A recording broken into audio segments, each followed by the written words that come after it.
মন্ত্ৰিত্ব লাভৰ পাছত আজি বৰাকত উপস্থিত হল পাথাৰকান্দিৰ বিধায়ক কৃষ্ণান্দু পাল আৰু লক্ষীপুৰৰ বিধায়ক কৌশিক ৰায়। পুৱা শিলচৰ কুম্ভীৰগ্ৰাম বন্দৰত শ দলীয় কৰ্মী আৰু সমৰ্থকে উষ্ম আদৰণি জনালে বৰাকৰ দুই মন্ত্ৰীক।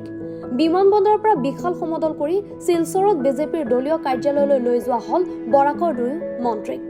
শিলচৰৰ যোৱাৰ পথত ঠায়ে ঠায়ে দুই মন্ত্ৰীক সম্বৰ্ধনা জনাই দলীয় কৰ্মীসকলে।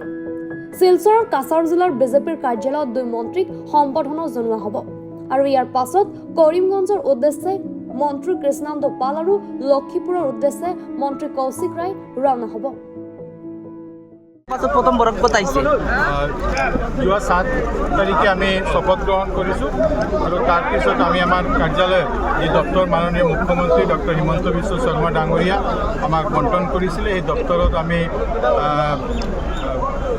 দায়িত্বভাৰ গ্ৰহণ কৰিছোঁ আৰু গ্ৰহণ কৰাৰ পিছত আজি আমি আমাৰ গৃহ জিলা মই আৰু আমাৰ সতীৰ্থ মন্ত্ৰী কৃষ্ণেন্দু পাল ডাঙৰীয়া একেলগে আমি আহিছোঁ।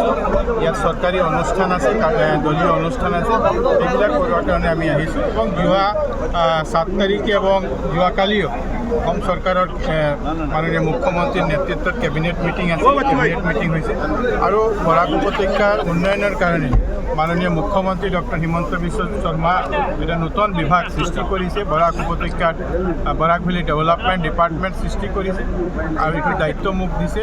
আমি দুজনে মিলি বৰাক উপত্যকাৰ ডেভেলপমেণ্ট কেনেকৈ কৰিব পাৰে, মাননীয় মুখ্যমন্ত্ৰী যি প্ৰকল্পবিলাক বৰাকৰ কাৰণে লৈছে এই প্ৰকল্পবিলাক আমি কেনেকৈ আগুৱাই লৈ যাম সেই চেষ্টা আমি কৰিম। আচ্ছা, যেহেতু নতুন যিটো বৰাক ডেভেলপমেণ্ট ডিপাৰ্টমেণ্ট আপুনি পাইছে, তেনেহ'লে বৰাকৰ কাৰণে কি এই ডিপাৰ্টমেণ্টৰ প্ৰথম কামটো কি থাকিব?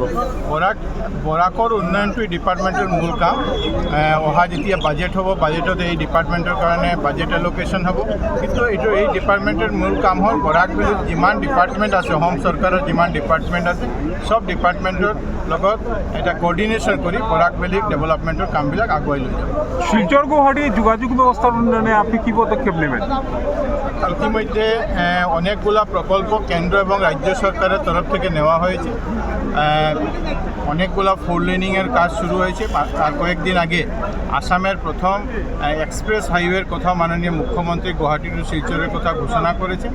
আমরা এই যোগাযোগ ব্যবস্থা থেকে শুরু করে বরাকের উন্নয়নে যা যা করার প্রয়োজন আমরা দুজন মিলে বরাকের জন্য কাজ করব। নিজের যে বিভাগ আছে সেই বিভাগের সাথে সাথে বরাক ভ্যালির অলরাউন্ড ডেভেলপমেন্ট যেটা সেই ডেভেলপমেন্টের দায়িত্ব আমরা পালন করব। Thank U.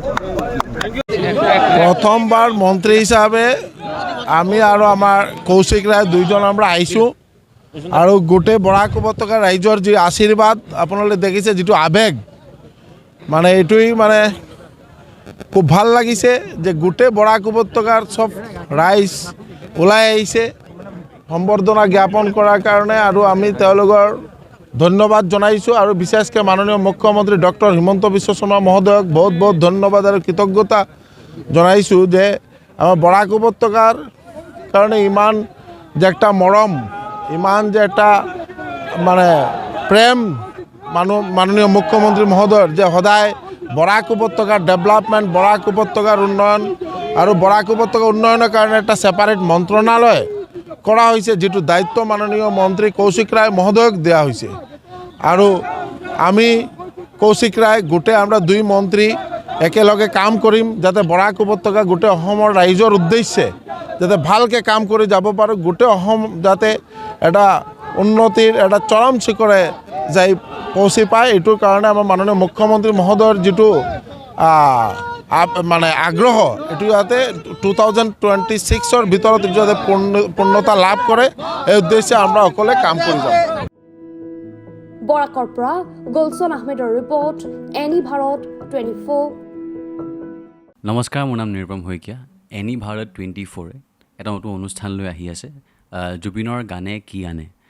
তাৰ অডিশ্যনসমূহ অসমৰ প্ৰত্যেকটো ডিষ্ট্ৰিক্টত হ'ব আৰু এটা ৰিয়েলিটি শ্ব' হয়। আপোনালোকে দিয়া ফোন নম্বৰ যোগাযোগ কৰিব পাৰে আৰু আপোনালোকৰ ওচৰলৈ এনেও গৈ আছে তেওঁলোক, আৰু আশাবাদী যে আপোনালোকে এই অনুষ্ঠানটোত ভাগ ল'ব আৰু আশা থাকিল যে আমি খুব সুন্দৰ সুন্দৰ গায়ক দেখিবলৈ পাম। ধন্যবাদ।